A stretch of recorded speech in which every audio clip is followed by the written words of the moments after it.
This week in Geneva, the United States and the Soviet Union are again talking about how to reduce the thousands of nuclear warheads each has aimed at the other.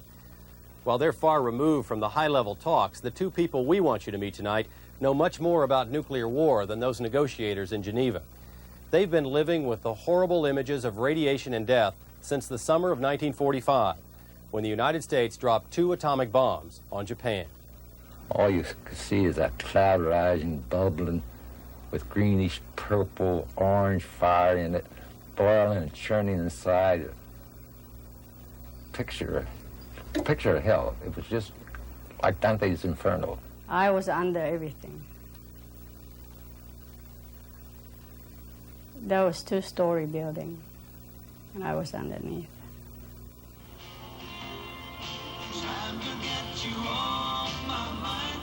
40 years ago, Kermit Behan of Houston, Texas, was the American bombardier. Misako Coronel, now a San Diego beautician, was less than a mile from ground zero. The date, August 9, 1945. The place, Nagasaki, Japan. Behind these doors at the Air Force Museum in Ohio is the B-29 that carried the bomb. Kermit Behan hadn't seen the plane since he left the South Pacific in 1945. There it is, my old airplane. Look at that thing. I'd be darned. Kermit's war record reads like a script from a John Wayne film. 44 missions as a gunner and bombardier, twice shot down over enemy territory, a decorated American hero.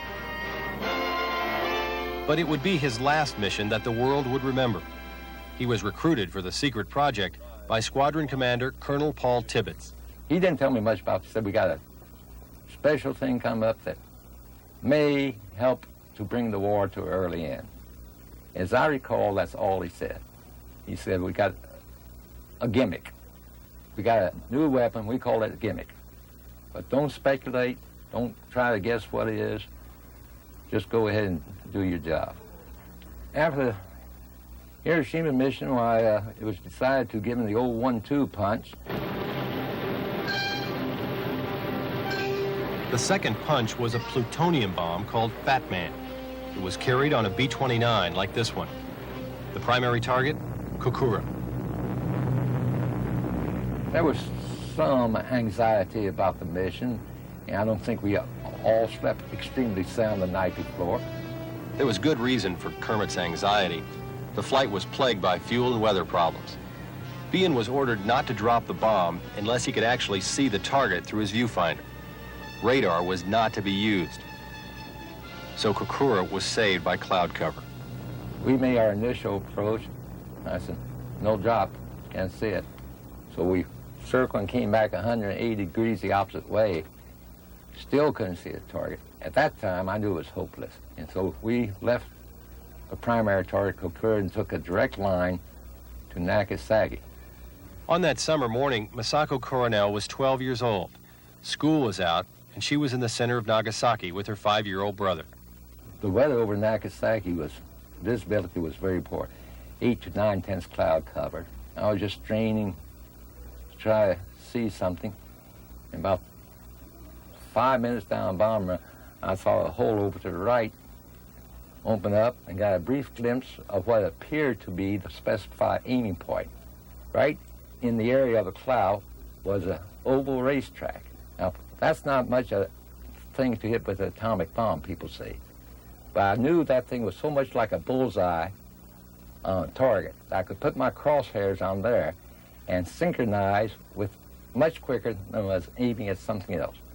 So I aimed at the oval racetrack. But then when I heard the plane, I don't know, I know this, that's not Japanese. Bombs away, we pulled down our goggles and executed the breakaway. And as I said, even with goggles on, the flash was very brilliant. Right after, I see the lightning, and then big sound. That's all. Our first reaction, by golly, the gimmick, as we call it, worked. It works. And I had a momentary feeling of elation that all the effort went into it, that whatever they were doing would work. And then when I saw this ground thing floating out miles around the city, I said, my God, that must have done terrible damage. I heard my brother, calling, help me, and I have to carry him because he can't walk. But in no way I can tell which way I should go because the whole thing, it's on fire. The next day, we start early. We see so many people, burned, and some of them lied on the street, or, So then my brother said, maybe, one of them our father. So we better start looking for it. He was only 5, but then he knows, our father, he didn't make it to the home. They wandered the city for 3 days looking for their father. Finally, they found their way home. Masako's father was already there, but the bomb blast had burned 90% of his body. But then he was strong, I think, because he still was worried, about us and everything. But then it got worse and worse. He died September the 1st, 3-4 days before. I guess he can't stand it, so he keep asking me, if you can kill me, just one, I really appreciate it, he said. I don't want to go through life with a burden of guilt and regrets that just bury me down to the ground. And again, I go back to my old saying, that as bad and cruel as it was, it probably ended up saving lives in the long run. On that day, did you hate the Americans? No, I didn't hate the American. No, that was my father. I don't know why. But then he always said, although he was suffering so bad, he said, well, you can't help it. He keeps saying, you don't hate the people. What you gain, you hate another person. Even I hate you, he won't come back.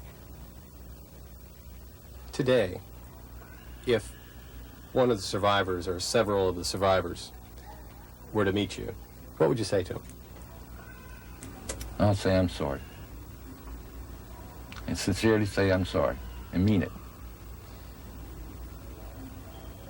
I don't know what else I could say, because I am sorry. The mission report, filed by the crew the day after Nagasaki, reads in part, after explosion, a column rose to 50,000 feet. Considerable smoke observed. 5 shock waves felt. Bombing results, fair to good. Mission, effective.